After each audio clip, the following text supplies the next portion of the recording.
Eu quero ler com você o texto de Juízes, no capítulo 13, os primeiros 5 versículos, mas mantenha sua Bíblia aberta ou conectada aí, que nós vamos ler outros textos sobre a vida de Sansão. O texto inicial, início do capítulo 13, diz assim: Tendo os filhos de Israel tornado a fazer o que era mal perante o Senhor, este os entregou nas mãos dos filisteus por 40 anos. Havia um homem de Zorá, da linhagem de Dan, chamado Manoá, cuja mulher era estéril e não tinha filhos. Apareceu o anjo do Senhor a esta mulher e lhe disse: Eis que és estéril e nunca tiveste filho, porém conceberás e darás à luz um filho. Agora, pois, guarda-te, não bebas vinho ou bebida forte, nem comas coisa imunda, porque eis que tu conceberás e darás à luz um filho, sobre cuja cabeça não passará navalha, porquanto o menino será nazireu, consagrado a Deus, desde o ventre de sua mãe, e ele começará a livrar a Israel do poder dos filisteus. O texto que inicia o capítulo 13, esse texto que lemos, ele já começa a dar direção sobre a vida de Sansão. Sansão é filho de um casal cuja mulher era estéril, eles não podiam ter filhos. E por uma obra da graça de Deus, por um milagre, essa mulher então engravida. Mas antes o anjo vai lá e diz para ela que isso iria acontecer, e diz para ela que o filho dela teria uma missão muito especial. O filho dela nasceria com a missão de libertar Israel da mão dos filisteus, o povo que o dominava naquela altura.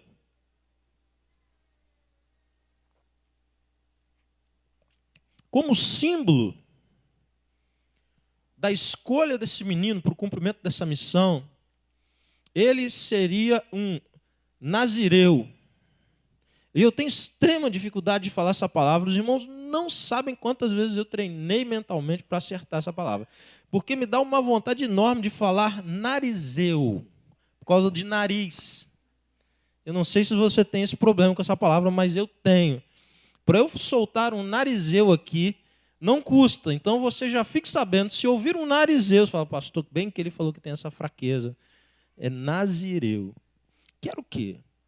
Eram pessoas que faziam um voto de se separarem para alguma, se consagrarem, se separarem para alguma missão específica, normalmente para um objetivo específico. E normalmente esse voto durava um tempo específico na vida da pessoa. Ele não cortava cabelo, não tomava vinho, não podia tocar em nenhum defunto, fosse pessoa, fosse animal. Tinha algumas coisas que ele não praticava, mas o mais importante era que havia uma consagração para cumprimento de uma missão espiritual. Esse era o nazireu.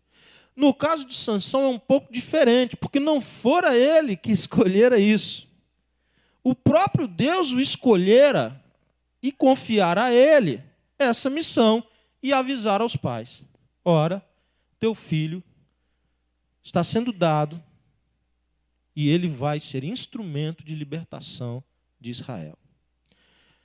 A dominação dos filisteus sobre Israel, ele tinha alguns aspectos peculiares que são muito importantes que nós entendamos. Enquanto alguns povos dominavam com uma força extrema, eram muito agressivos, bélicos, infligiam muito sofrimento físico, dominação física, uma série de coisas, os filisteus, quando precisavam, agiam assim também. Mas eles influenciaram muito pela sua cultura. Eles iam ganhando também os seus dominados, e os seus dominados começaram a viver ao modelo filisteu de se viver. Eles começavam paulatinamente a impor uma filosofia, um jeitão de se viver, que era inculcado por esse povo dominado, e eles cada dia mais começavam a viver como um filisteu. Só que para o povo de Israel havia um problema sério, porque Deus jamais permitiu que isso acontecesse, fosse com os filisteus, fosse com quem fossem. Por quê? Porque isso, ao assumirem a cultura filisteia, eles cada vez mais se distanciavam de Deus. O texto diz que o povo já tinha ido para o brejo com sininho e tudo faz tempo. O povo já andava desviado de Deus. Quando Deus faz a intervenção de trazer Sansão à existência, era porque ele tinha uma missão de trazer o povo de volta para Deus, esse povo que já andava muito longe. Esse menino cresce, e quando adulto ele se torna juiz em Israel. O pessoal da bola, tá vendo? Ó, um juiz. Acham que só apenas Deus levanta atletas, mas Deus também levanta juízes. E quem eram os juízes desses dias? Eles eram os principais líderes do povo. Ainda não havia chegado o período dos reis, que você vai ter Davi como principal expoente. Ainda não é antes do período dos reis, depois do período patriarcal e antes do período de reis. Eram os juízes, eles legislavam, eles julgavam, eles dirigiam um povo, eles eram os principais líderes do povo. A principal liderança eram esses juízes. E Sansão vai ser o último juiz de Israel. Dito isto, para que os irmãos entendessem esse pano de fundo, nós podemos fazer algumas considerações iniciais.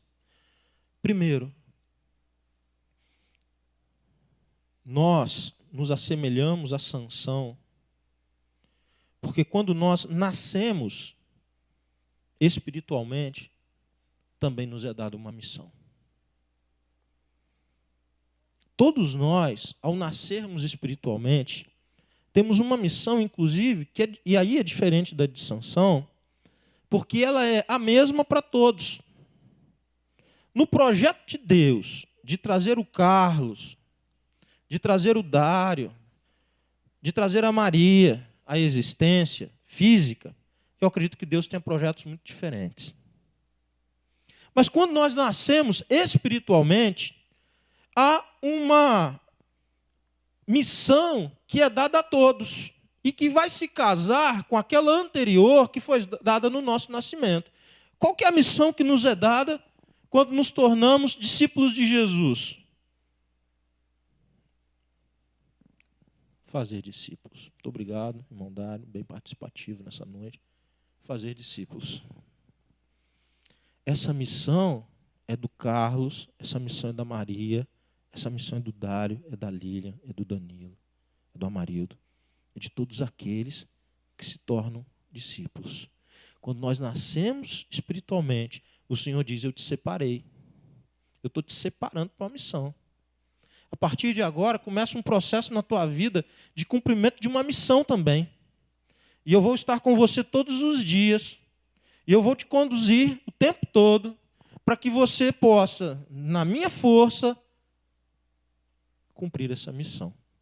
Diferentemente de Sansão, Dário, e a última participação que eu provoco, tá, Dário, que depois você vai ficar bravo comigo. Indiferentemente de Sansão, os cabelos não crescem.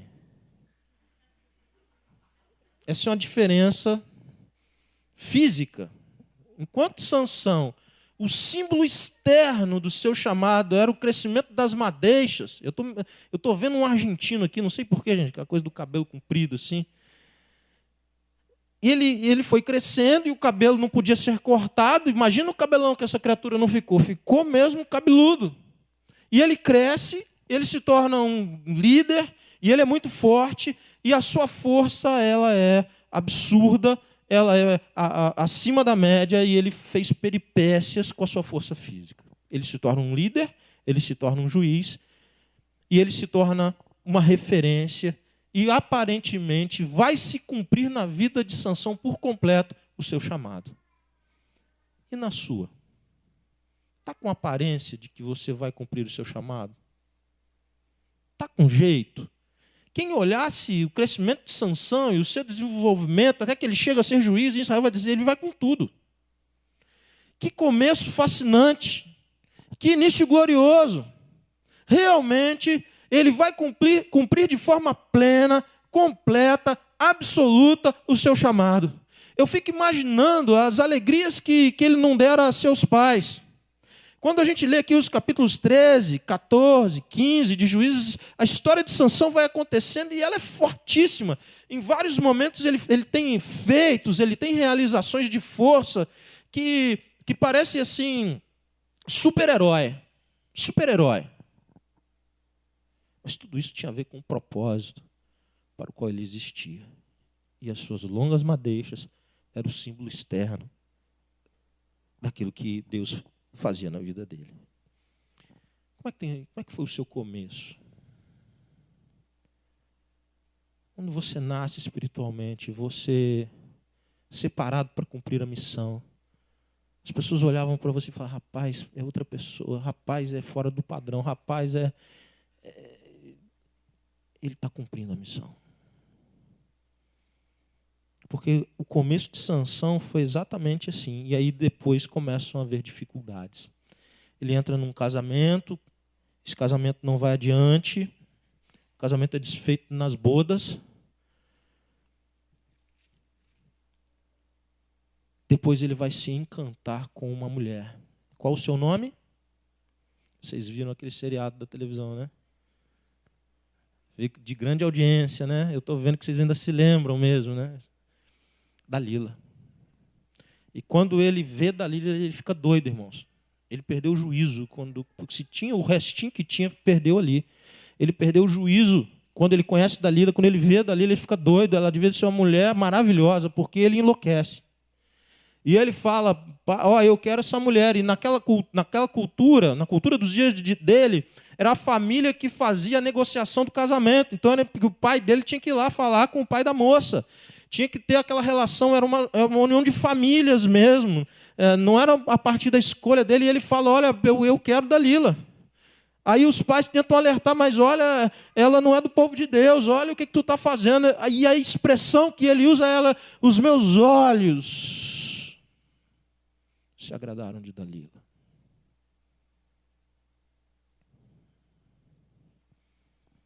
Só que ele não sabia a enrascada que ele estava se enfiando.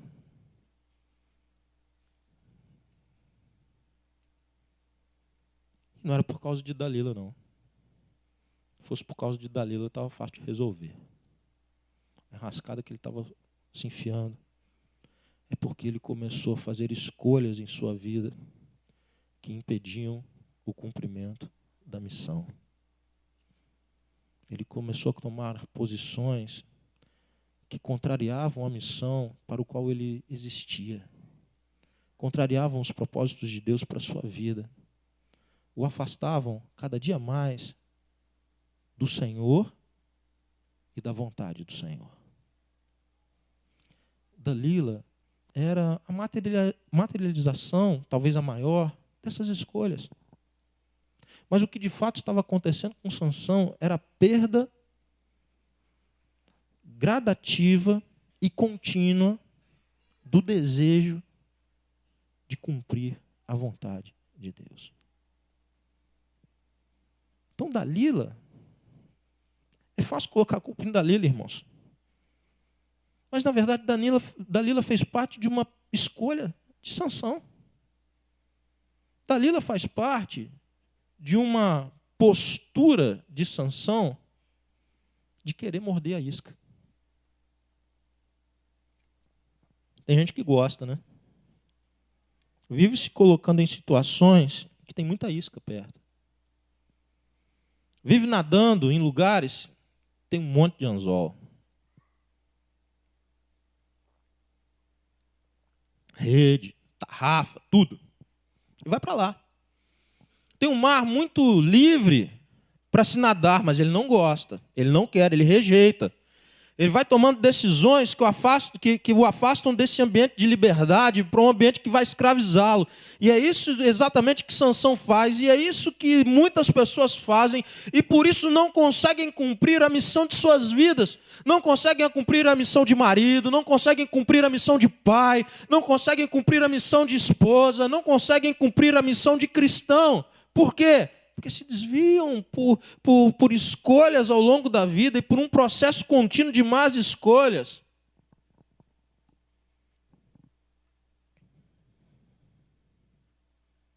Mesmo recebendo alertas, mesmo com tantas bênçãos e vitórias, mesmo com uma posição destacada, mesmo com o reconhecimento de todo um povo, ele era um herói.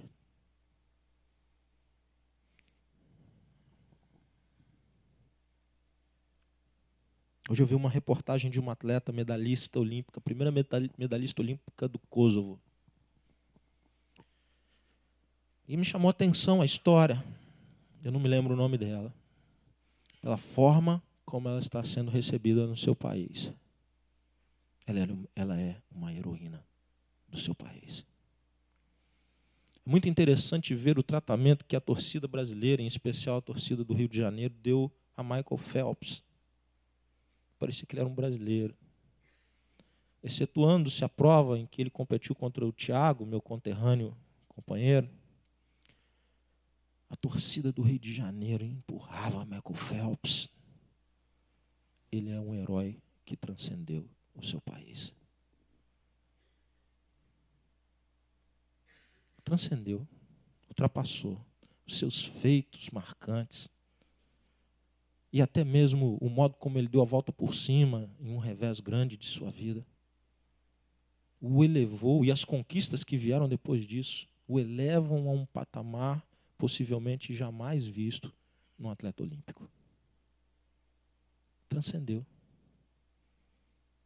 Quando ele ganhava o ouro, quando ele batia o recorde, a torcida ia loucura naquele estádio de natação. Eu fico pensando, esse homem. Eu fico pensando, Sansão, ele era um herói.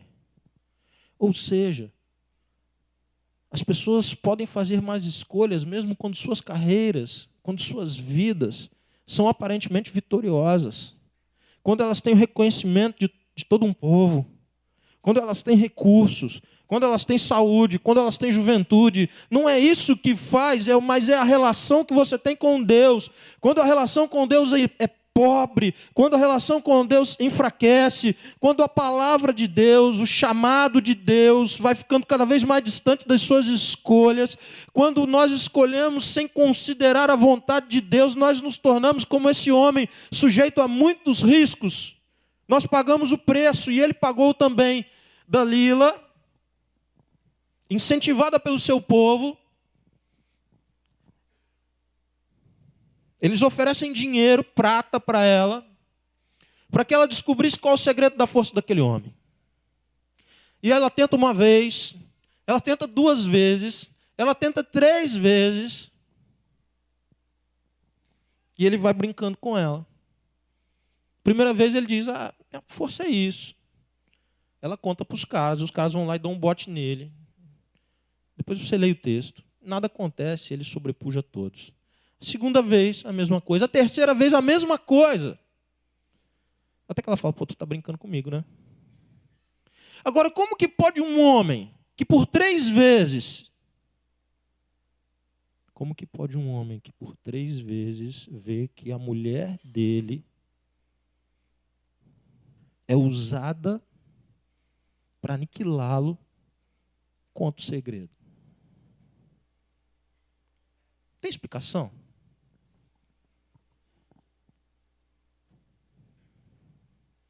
Se tivesse, me conta, tá? Porque quando o pregador fala assim, normalmente ele vai dar a explicação. Ele vai falar agora qual que é a explicação. Eu tenho possibilidades. E vou compartilhar as possibilidades que eu tenho com você. Quando ele vai se afastando de Deus e se envolve com Dalila, não é dito mais que o Espírito de Deus estava com ele para que ele realizasse as suas vitórias. Todas as vitórias anteriores, o texto é claro em dizer que era o Espírito de Deus que agia através de Sansão, lhe dando todas as vitórias maravilhosas que tivera. Mas quando ele engana Dalila e é atacado e vence, ele vence na força dele. Vence 1 vez, vence 2, vence 3 vezes. É possível ter muitas vitórias na sua força. É possível ter muitas vitórias com o seu conhecimento. É possível ter muitas vitórias com os amigos que você fez ao longo da vida. É possível ter muitas vitórias como homem. Tem um monte de gente que não caminha com Deus, não está nem aí para Deus, zomba de Deus. E tem um monte de vitória material. Tem um monte que são vitoriosos do ponto de vista da sociedade. Mas jamais o serão do ponto de vista espiritual. As vitórias de Sansão, mais uma vez, revelam e que é possível ter algumas vitórias sem Deus. Mas revelam também que quanto mais nós brincamos com fogo, quanto mais nós nos colocamos na possibilidade da queda, ela de fato irá acontecer na nossa vida. Até que ele conta. E aí era verdade. E aí ele dorme no colo dessa mulher. E o seu cabelo não somente é cortado, como é raspado. Eu não tenho nada contra raspar cabelo, irmãos. Irmãos são capazes de perceber isso, né? Não acho que isso não é uma coisa. Mas para Sansão foi terrível. Porque ele já não tinha mais a presença de Deus e do Espírito de Deus a cobrir-lhe, a dar-lhe forças. Não foi quando cortou o cabelo que ele ficou fraco. Foi quando ele desobedeceu a Deus. O seu cabelo foi cortado porque ele já não era mais digno de carregar como símbolo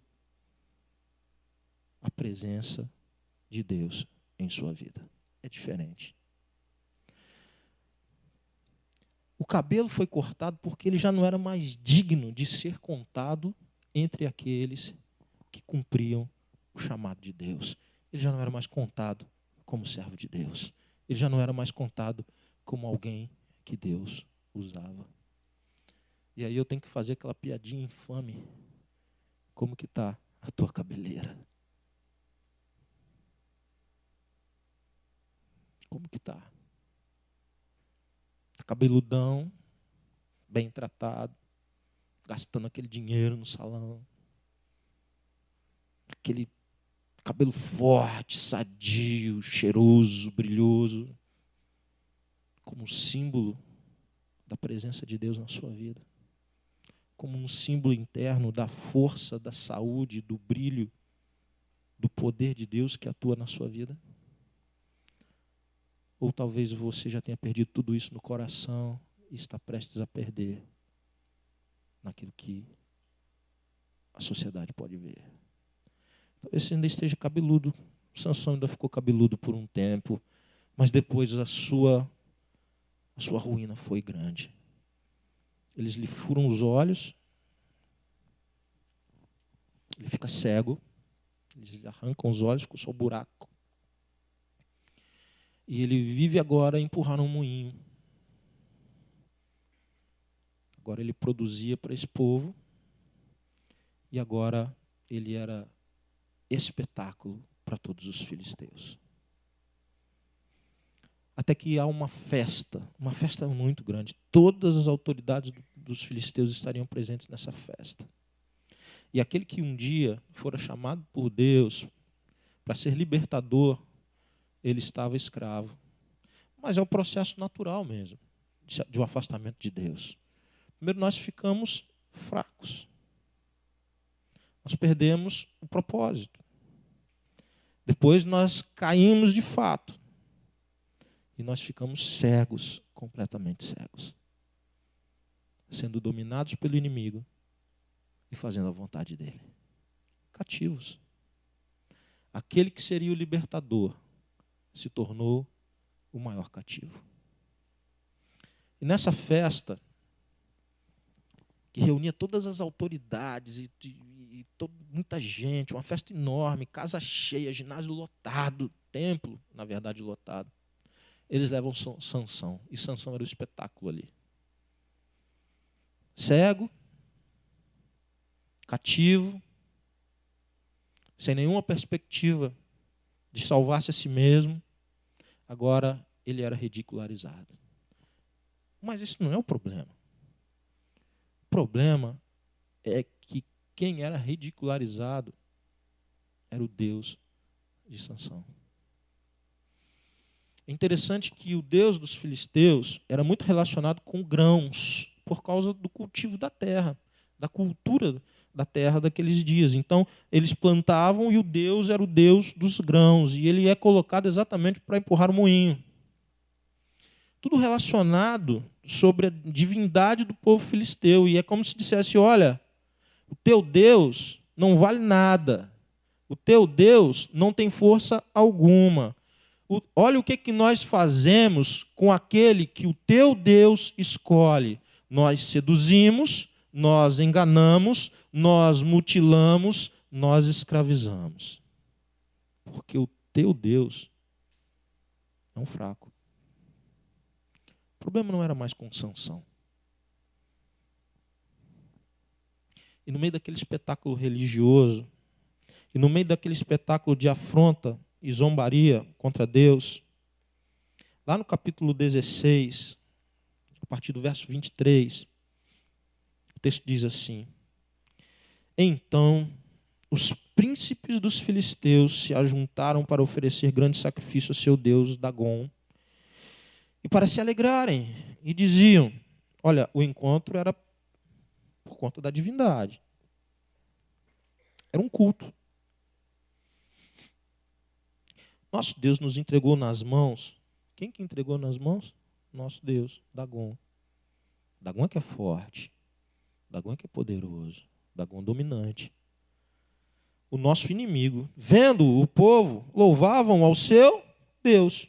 Porque diziam, nosso Deus nos entregou nas mãos o nosso inimigo, ao que destruía a nossa terra, ao que multiplicava os nossos mortos. Alegrando-se-lhes o coração, disseram, mandai vir Sansão para que nos divirta. Trouxeram Sansão do cárcere, o qual os divertia.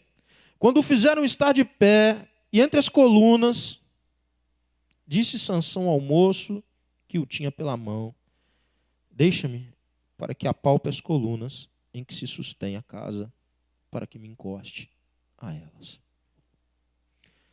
Sabe o que acontece quando o povo de Deus se desvia e não cumpre a missão? Sabe o que acontece quando o povo de Deus, os chamados de Deus, os escolhidos de Deus, os separados para Deus, fazem escolhas ao longo de suas vidas, de suas jornadas, que o afastam e o afastam e o afastam e o afastam? Isso. Escárnio e zombaria ao nome de Deus.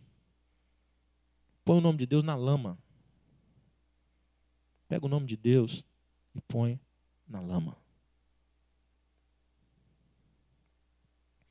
Só que tem uma coisa que escapou aos filisteus. Para alguns,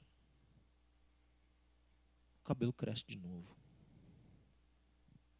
Para outros não, né? Infelizmente, alguns não têm essa bênção. Mas Sansão teve essa bênção. Enquanto ele empurrava o moinho, enquanto ele era motivo de humilhação e zombaria e escárnio, foi crescendo no seu coração um arrependimento enorme de ter fugido da presença e da vontade do Pai. O cabelo era só um símbolo externo da condição interna do coração de Sansão. Ele poderia ter ficado careca. Deus poderia ter impedido o cabelo dele de crescer de novo. Poderia.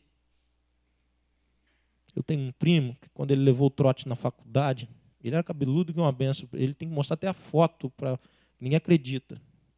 Mas aquela cabelão mesmo. Aí ele tomou o trote na faculdade, aquele trote que ficou careca e tal. O cabelo dele não cresceu mais, ficou só um pouquinho assim de nada e virou mesmo um carecão mesmo. Não cresceu mais. Ainda bem que ele se formou e tudo. A pessoa perda seria grande, né? Quando Sansão sofre, quando ele chega no fundo do poço, quando ele está na lama, há uma reflexão. Quem eu sou? O que eu fiz com o meu chamado? Quero continuar a ler o texto e eu vou finalizar o sermão dessa noite. 27. Ora, a casa estava cheia de homens e mulheres, e também ali estavam todos os príncipes dos filisteus. E sobre o teto havia uns 3.000 homens e mulheres que olhavam enquanto Sansão os divertia. Sansão clamou ao Senhor e disse: Senhor Deus, peço-te que lembres de mim e dá-me força, só esta vez, ó Deus, para que me vingue dos filisteus, ao menos por um dos meus olhos. Esse cara está orando de novo. Está falando com Deus de novo. Sofrimento, às vezes, é uma bênção para a vida das pessoas, irmãos. Porque aquele cara que escolhia a mulher, que nunca deveria ter escolhido, aquele cara que fazia e acontecia segundo a vontade dele mesmo, que não ouvia mais conselho de ninguém, nem das pessoas que mais o amavam nessa vida, aquele que só fazia o que queria, sem consultar a Deus, sem considerar a vontade de Deus, a palavra de Deus, agora está orando. Que bênção, né, irmãos? Nem todo sofrimento é ruim, não. O sofrimento que aproxima de Deus é uma maravilha. Cego, fraco, humilhado, mas agora andando com Deus, querendo relacionar-se com Deus. A oração que ele faz e que é narrada aqui é fruto desse processo de arrependimento, porque é sintomático.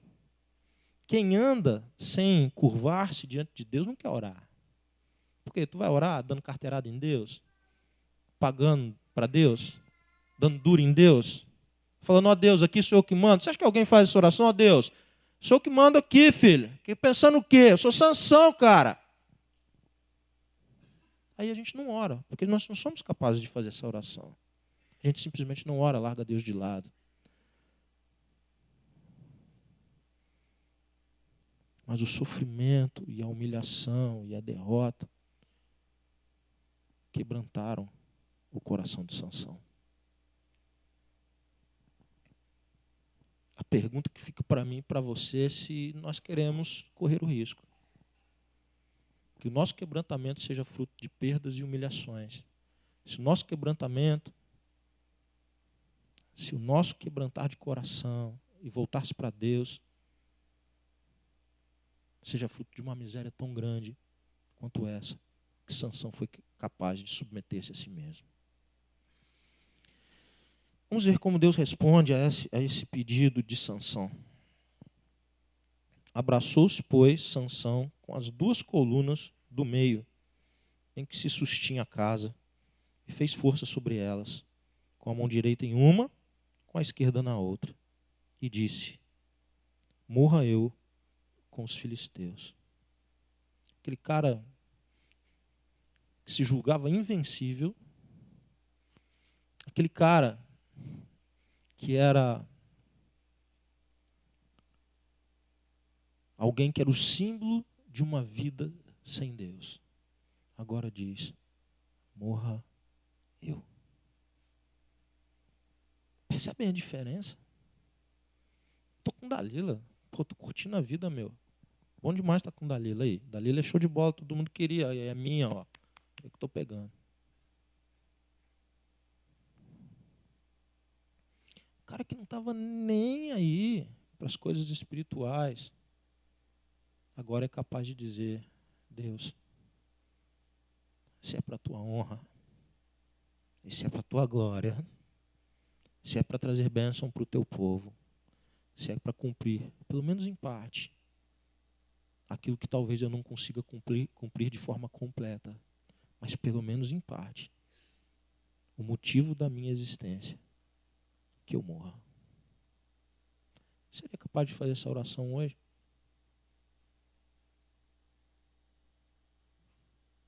Seria capaz de dizer, Deus, que a minha existência ou que a minha morte glorifiquem o teu nome? Porque é o resultado da ação de Sansão. Eu vou finalizar lendo o último trecho com vocês e para vocês. E disse, morra eu com os filisteus, inclinou-se com força e a casa caiu sobre os príncipes, sobre todo o povo que nela estava, e foram mais os que matou na sua morte do que os que matara na sua vida. Então seus irmãos desceram, toda a casa de seu pai, tomaram-no, subiram com ele e o sepultaram entre Zorá e Estaol, no sepulcro de Manoá, seu pai. Julgou ele a Israel 20 anos. É muito difícil olhar para a vida de Sansão e um desfecho que teve a sua vida, dizer que ele tenha cumprido de forma completa o seu chamado. E é muito bonito que a Bíblia mostre que os seus heróis têm falhas gritantes como a de Sansão. É muito bonito e profundo e esclarecedor que a Bíblia apresente o drama de Sansão, seus erros, sua falha. Sansão é o símbolo daquele que se deixou seduzir, daquele que se deixou desviar, daquele que quis morder a isca, que mordeu com vontade mesmo e o anzol cravou lá dentro. Ele é o maior símbolo bíblico. Mas é muito bonito que possa haver arrependimento, que possa haver mudança, e que de uma forma menor do que a que fora lançada como um propósito para a vida dele, mas ele consegue, ao final de sua vida, cumpri-la. E não é porque eu acho isso não, irmãos, não sou eu que estou julgando Sansão, não. É porque a Bíblia o coloca em posição de destaque. Eu quero convidar você a abrir no texto da Galeria da Fé. Vocês sabem onde é? Qual o endereço? Estão com um GPS espiritual aí, não? Waze espiritual, qual que é o endereço da Galeria da Fé? Falem alto. Hebreus 11, isso aí. 32. Ele é colocado ao lado dos maiores expoentes do Antigo Testamento. A Galeria dos Heróis da Fé.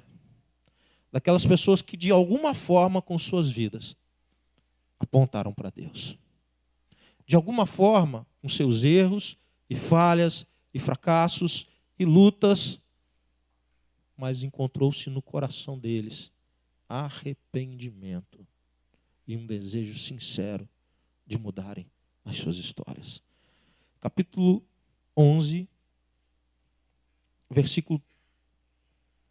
Eu vou ler a partir do 30.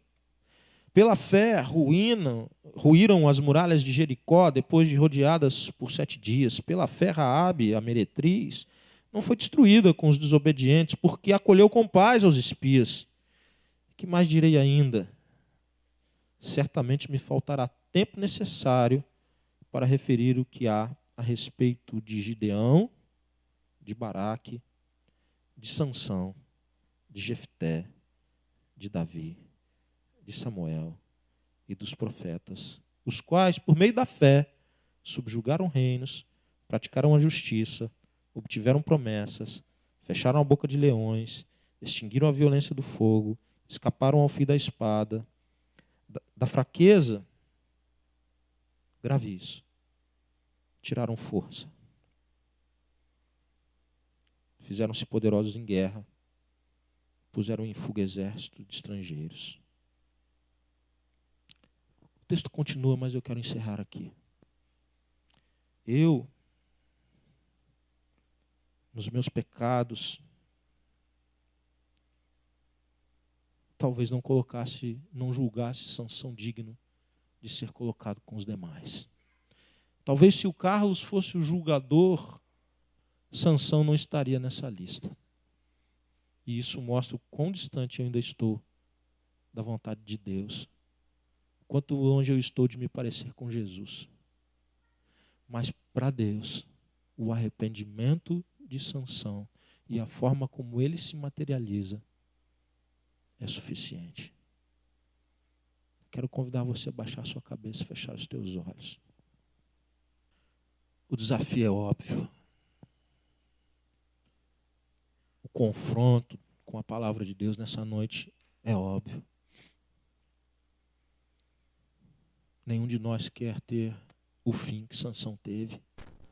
Nenhum de nós quer ser motivo de humilhação, escárnio. Nenhum de nós quer viver o que Sansão viveu. A pergunta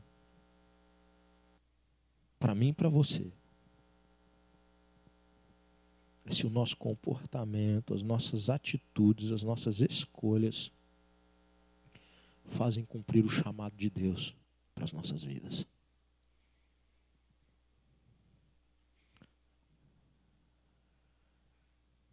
Por que você está à margem? Por que você está na beiradinha? Por que você está brincando com fogo? Por que você está tratando como coisa normal aquilo que nem deveria fazer parte da tua vida, dos teus pensamentos, dos teus sentimentos? Por que você tem alimentado relações, às vezes virtuais, com pessoas que não devem? Por que tem no seu coração um desleixo tão grande com as coisas de Deus? Mesmo Deus tendo dado a você tantas vitórias, assim como dera a Sansão, mesmo com Deus dando a você tantas bênçãos como dera a Sansão, mesmo tendo recebido alerta de pessoas que te amam tanto, o que está vendo? Está esperando o quê? Uma Dalila chegar na tua vida? Está esperando o quê? Os teus algozes furarem os teus olhos? Está esperando o quê? Ser colocado ali na praça da cidade como escárnio? Está fazendo o quê com o nome de Jesus que Ele te deu para carregar?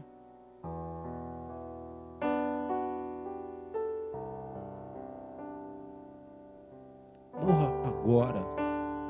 Morra antes disso tudo. Morra antes que os teus principais relacionamentos morram. Morra antes que a tua biografia morra.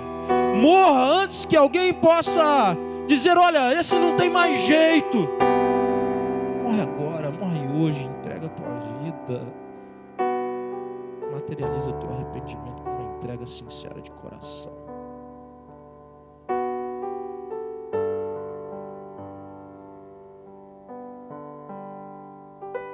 Deixa aquela cabeleira crescer de novo para a honra e glória do nome do Senhor.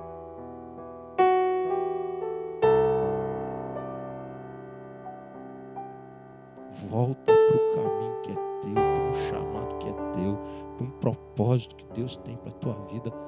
Larga a mão disso enquanto é tempo. Volta. Volta. Porque esse Deus é maravilhoso e não importa o que você tenha feito. Não importa o tamanho do abismo. Os braços do Senhor te encontram, te erguem, te trazem de volta. Deus não retirou o chamado dele para a sua vida. Ele continua. Como eu li no texto de João, chamar-te pelo teu nome, porque você é a ovelha do aprisco do Senhor.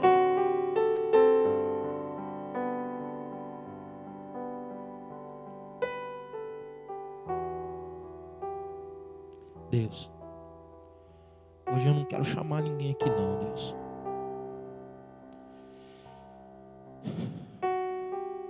Mas eu quero te dizer muito obrigado pela tua palavra nessa noite.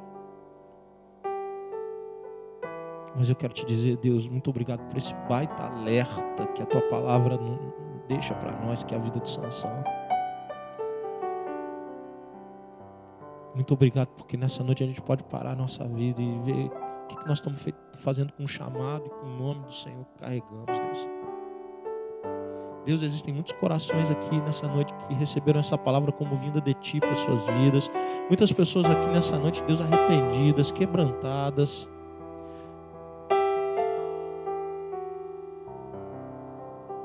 Muitas pessoas nessa noite, Deus, querendo voltar para o centro da Tua vontade, para a casa do Pai, para o propósito que dá significado para as suas vidas, para o propósito que de fato as faz realizadas e felizes. O mundo não é capaz de entender isso não, Deus, mas para nós é tão claro. É com o Senhor que nós queremos estar, e é na presença do Senhor. Traz perdão agora, Deus, perdoa todos aqueles que de forma quebrantada estão diante da Tua presença nessa hora. Perdoa todos aqueles que nessa hora, Deus, estão confessando pecados a Ti, estão dizendo que erraram, estão assumindo o dano, Deus. Perdoa, Deus, reaviva essas mentes e corações, Deus. Traz vida novamente, Deus, porque estavam cegos, porque estavam fracos, porque estavam dominados, porque estavam cativos. Liberta. Faz obra, Deus, do Senhor. Que vivam para a Tua glória, na Tua presença, cumprindo o Teu propósito, cumprindo a missão que é para todos nós. Que o amor de Deus, nosso Pai, que a graça salvadora de Jesus e as doces consolações do Espírito Santo de Deus sejam derramadas de forma viva, rica e abundante sobre a sua vida, sobre a sua família, sobre todo o povo de Deus. Amém.